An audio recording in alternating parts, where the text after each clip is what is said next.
He- Hello students, you are most welcome on my channel active classes for the science and maths. आपका बहुत बहुत स्वागत है हमारे इस चैनल में। आज हम आपको साइक्लिक क्वाड्रिलेटरल के बारे में बताएंगे। सबसे पहले आप ये जानिए कि साइक्लिक क्वाड्रिलेटरल होता क्या है, फिर आप इसका एंगल निकालना आराम से इजली कैलकुलेट करना आप आसानी से समझ जाएंगे। तो आप यहाँ पे देखिए कि हम सबसे पहले आज ले चल रहे हैं आपको साइक्लिक क्वाड्रिलेटरल के एंगल कैलकुलेट करने के बारे में। एंगल ऑफ साइक्लिक क्वाड्रिलेटरल, पहले आप जानिए। First of all we will learn about the cyclic quadrilateral when the four vertices of the quadrilateral are on any circumference of the circle, then the quadrilateral known as cyclic quadrilateral। अगर किसी भी quadrilateral का चारों vertex एक circle पर ही हो, circle के circumference पर हो, तो उसको हम साइक्लिक क्वाड्रिलेटरल कहते हैं। जैसे आप यहाँ पे देख सकते हैं, ये एक सर्किल है, ए बी सी डी सारे पॉइंट क्वाड्रिलेटरल के साइकिल के सर्कमफरेंस पर स्थित हैं, इसलिए ये क्वाड्रिलेटरल आपका साइक्लिक क्वाड्रिलेटरल है।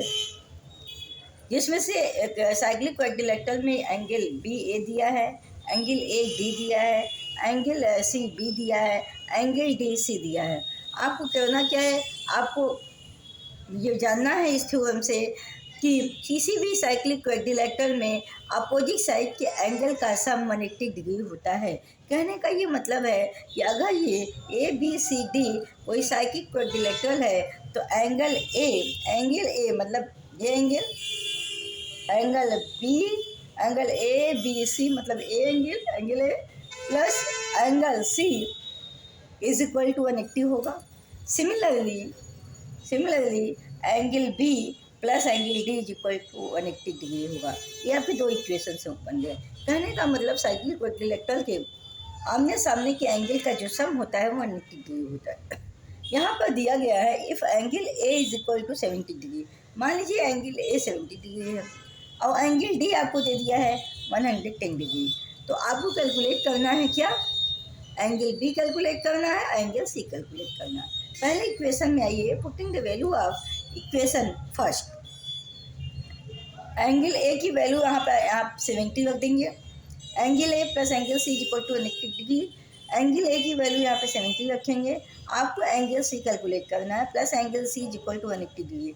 Angle C is equal to 180 degree और ये 70 उधर जाएगा तो माइनस हो जाएगा, तो आएगा क्या 110 डिग्री। क्या angle C is equal to 110 degree.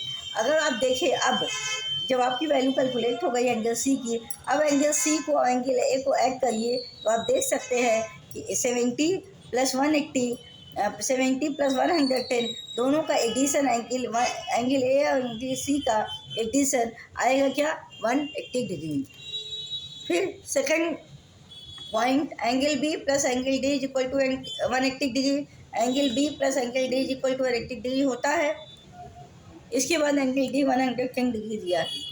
Angle D की जगह पे हम 110 डिग्री रखेंगे, plus angle B is equal to 180 degree. Angle B is equal to 180 degree minus 110 degree, क्योंकि उधर जाएगा तो माइनस हो जाएगा। इसके बाद angle B is equal to 180 minus 110 is equal to 70 degree. तो एंगल डी की वैल्यू आपकी क्या आ जाएगी 70 डिग्री। इसी तरह से आमने सामने में कोई भी एक एंगल दिया हो तो आप दूसरी एंगल कैलकुलेट करें। ये जरूरी नहीं कि एंगल डी ही हमें मालूम हो, एंगल बी भी हमें मालूम हो, 180 में से माइनस करके हम एंगल डी निकाल सकते हैं। सिमिलरली एंगल, अगर मान लीजिए आपको एंगल सी ए यहाँ पे दिया है, ए ना दे के सी दिया हो, तो 180 में से माइनस करके एंगल ए निकालेंगे। तो इस तरह से आप किसी साइक्लिक क्वाड्रिलेटरल के एंगल को आसानी से कैलकुलेट कर सकते हैं। हम आपको फिर बताते हैं कि साइक्लिक क्वाड्रिलेटरल वो क्वाड्रिलेटरल होता है जिसके चारों वर्टाइसेस सर्किल के सर्कमफरेंस पे स्थित हो। तो ऐसे क्वाड्रिलेटरल को साइक्लिक क्वाड्रिलेटरल कहते हैं। सो फ्रेंड्स, मैथ्स में आज आप इस पर प्रैक्टिस कीजिए, अलग अलग वैल्यू रख इसको कैलकुलेट कीजिए और बताइए कि ये आपको समझ में आया कि नहीं। अगर आपको हमारी वीडियो पसंद आती है, इसको लाइक शेयर सब्सक्राइब जरूर कीजिएगा। Good afternoon, take care, bye bye, thank you so much.